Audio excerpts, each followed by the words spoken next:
Welcome friends, my name is Monikandan, a specialist in geography. Today we are going into the lecture of a very important topic taken from applied climatology. That means this is a topic very important as far as modern day meteorological conditions are concerned. No, so you might have known about the normal lapse rate, right? Normal lapse rate or atmospheric lapse rate. But under some unusual circumstances, there may be the atmospheric condition that pervades over a region, over a locality for a short period of duration called thermal inversion. No, or negative lapse rate or a reverse lapse rate. No, lapse rate in the sense, normal lapse rate in the sense whereby temperature reduces with the increasing altitude in the lower layer of atmosphere. No, when you take this as a ground and this is a lower layer of atmosphere, whereby temperature lapses, no, with increasing altitude, it is a normal one, no, that can be found in the tropospheric layer of atmosphere. No, under unusual circumstances, in the sense, no, somewhere, no, the ground become intensively cold ground, or somewhere existing air, no, the air that is found in situ is replaced with some invading air. Under these conditions, no, a peculiar atmospheric phenomena that goes on, no, called temperature inversion or negative lapse rate. Now we can move on to the complete description about the negative lapse rate or inversion of temperature. Now, so there are certain conditions. There are certain preconditions that must be met by the prevailing atmosphere so that the temperature inversion would be the associated phenomena. Now that we can see, let us discuss those conditions one by one. No, so see, when you so this is about the fundamental description about inversion of temperature, no, where temperature increases with increasing altitude, no, called thermal inversion. It is also called negative lapse rate or reverse lapse rate. No, the temperature inversion usually prevails within a locality for a shorter duration of time. No, it is not a regional phenomena, rather than it is a localized phenomena for a shorter duration of time, no, within a limited layer of a limited column of tropospheric layer of atmosphere. No, so let us talk about the conditions one by one. No, if any region, any locality where the winter is long, that means night is long winter night, then where the ground, no, the underlying ground would have become intensively cold. This cold ground in turn cools the air from below. No, so when the air is cooled from below intensively, the lowermost layer of atmosphere that comes, that is found very proximity to the ground, must be very cold air. No, this layer of air must be very cold layer. Then this must be cool air, this must be warm air, then warmer air. Now this is a way temperature increases with the increasing altitude. Now this is one way through which thermal inversion may happen within the lower layer of atmosphere. The second condition, no, if at all, no, any region where atmospherically high pressure prevails, then the cloud, no, the sky must be devoid of cloud. No, then the sky is clear sky, cloudless sky. No, then the earth would have cooled radiationally very intensively. No, so that no, earth becomes intensive cold, the land become intensive cold, the cold ground again cools the air from below, and the atmospheric column exhibits thermal inversion. Now next one, calm and stable air condition. No, there should not be any high velocity wind. If at all, no, there is a high velocity wind, then the above lying layer, the layer of atmosphere which is found very proximity to the ground, no, would not gain the sufficiently cold temperature from the ground. No, that means whatever the air that is found in situ must be a stable air, calm air condition should prevail. No, there should not be any cyclonic condition, any atmospherically tumultuous condition. No, that should not prevail in that particular region. No, if at all such conditions found in the particular region, then the region would never exhibit thermal inversion. No, then the region, no, would be occupied with the dry air. If at all the air is laden with some moisture, then it should have gained the capacity to trap the high heat.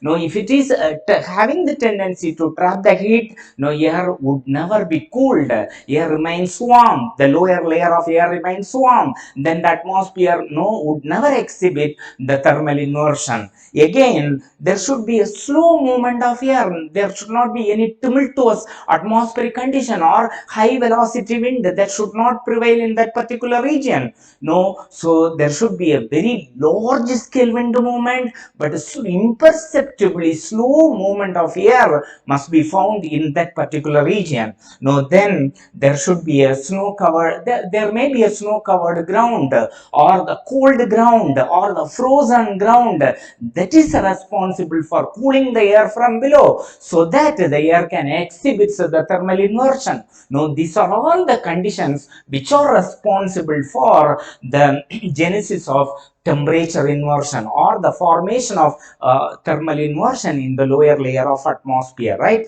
So then we can talk about various types of inversion any atmosphere that can exhibit. No, so one type of thermal inversion called non-advective inversion. No, another type called advectional inversion.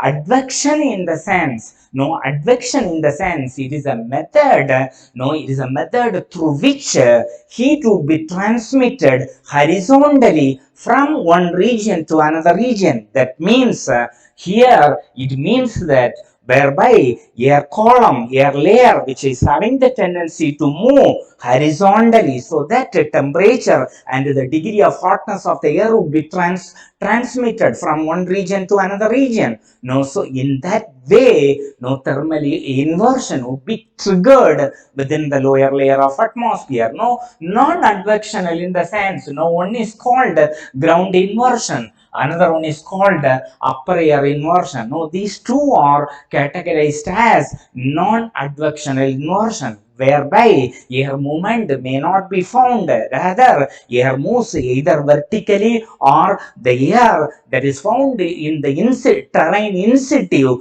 would exhibit thermal inversion. That means ground inversion. No, so if you take a cold ground, no, if at all, no, the Bangalore terrain, no, it had cooled intensively during winter night.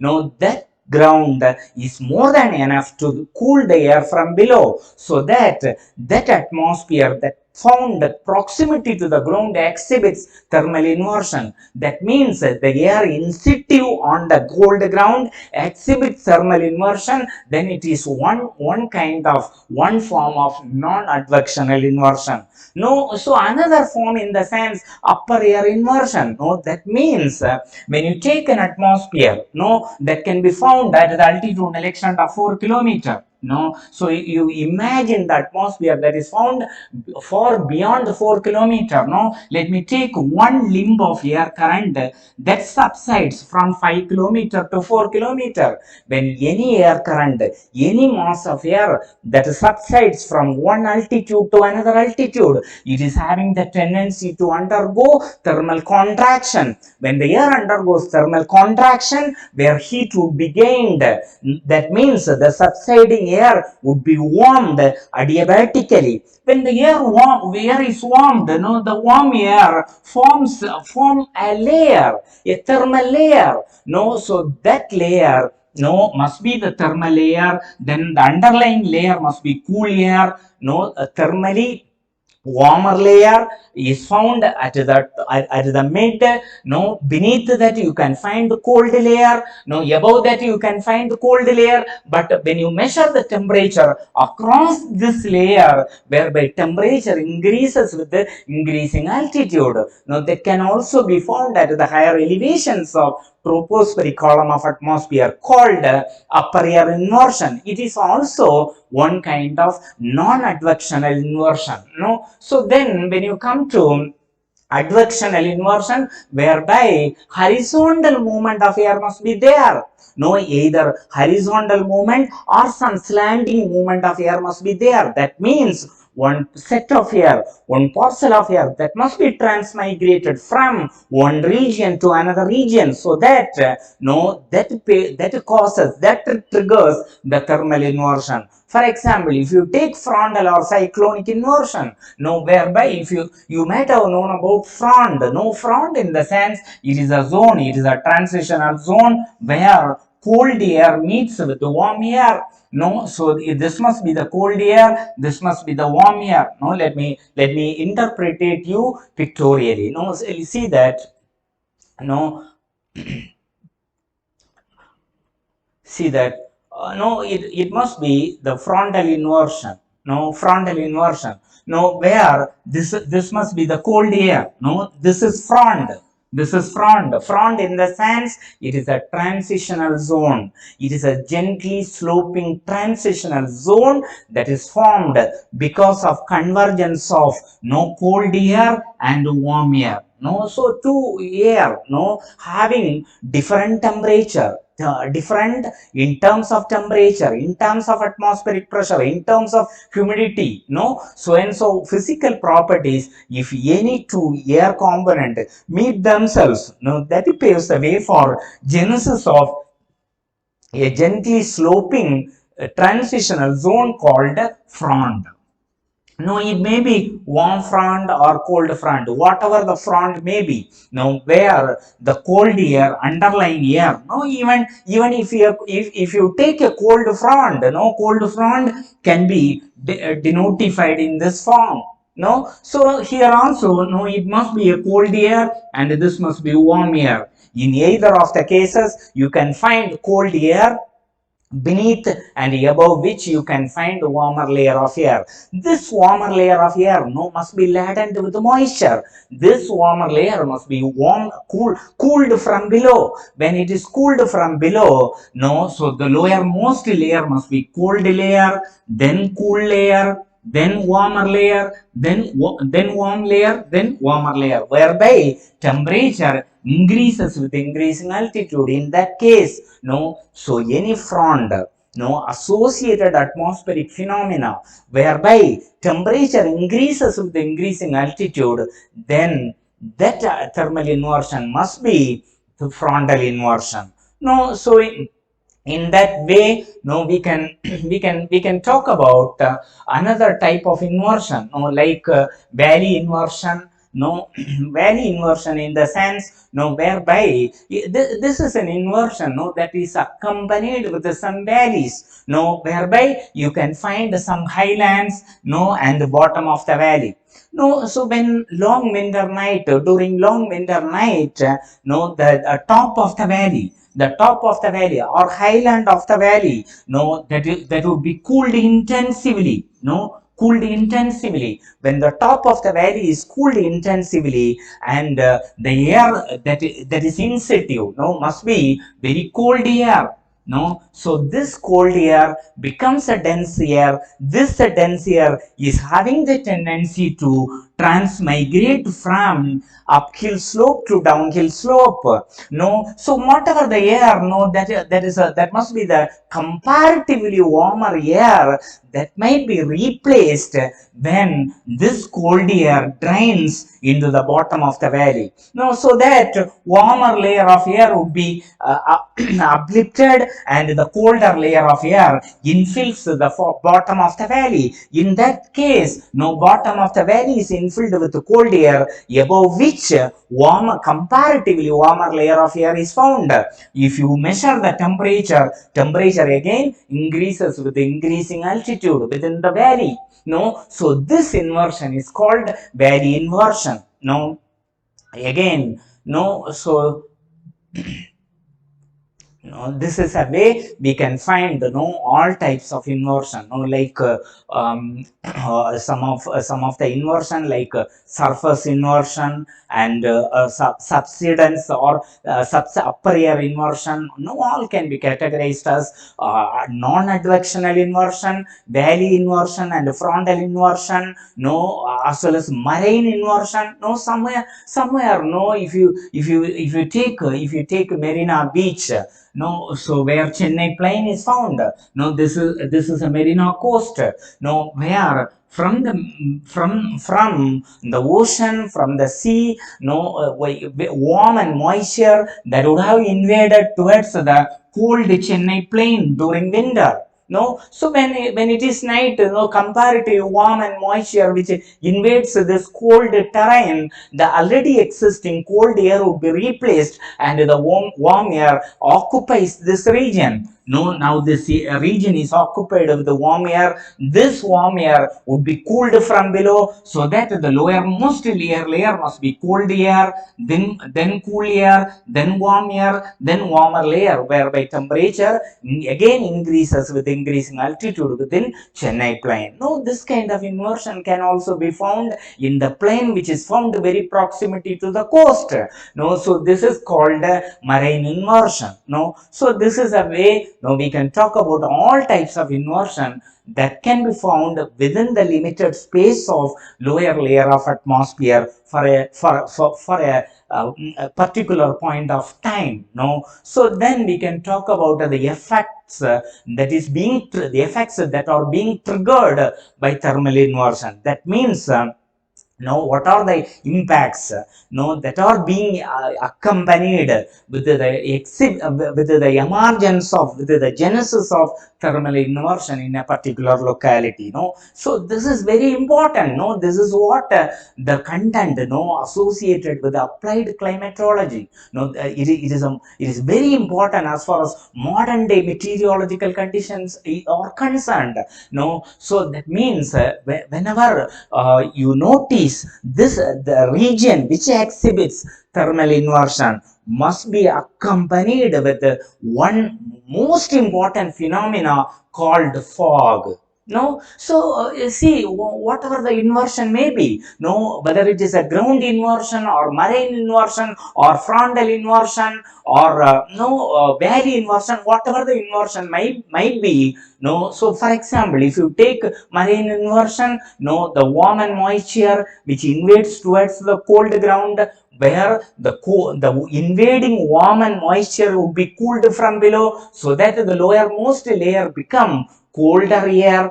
This colder air, where the moisture present in the colder air undergoes condensation, the condensed form of water vapor turned into cloud. So cloud is nothing but an accumulation of microscopically tiny water droplet. Such a cloud that is found very proximity to the ground, then it is called fog. So fog, in the sense, there is a way we can define fog. Fog is the most important atmospheric phenomena or weather phenomena accompanied with the inversion of temperature. So then because of degree of coldness, damage of crops, fog that forms in the very cold region like Shimla or Kangra Valley or Kulu Valley or some Sangla Valley, so where apple orchards or coffee plantation or tea plantations may be found. So when such a fog forms under the region that exhibits sub-zero temperature, then the water droplets that can be found within the fog would have undergone frozen form. Nothing but frozen water droplet that can be found within a fog. So this frozen water droplet is called frost. No, so frost is nothing but frozen dew is called frost. This frost is highly detrimental for the tender leaves that are being emanated from either tea or coffee or apple. No, so and so crops that are being cultivated over the valley slopes. No, where frost would be the most important detrimental factor. No, so again vegetation. No, the vegetation would be affected. No, that means, like apple orchards, that are being avoided at the bottom of the valley because of the very frequent frost attack that is being triggered by very frequent thermal inversion. No, so and no, sometimes, when any region, if you take Chennai city or Bangalore city or Mumbai city, where fog is the condition associated with the thermal inversion, then that would be the hindrance for navigation, air navigation or some surface navigation. No, so these are all the effects, for because of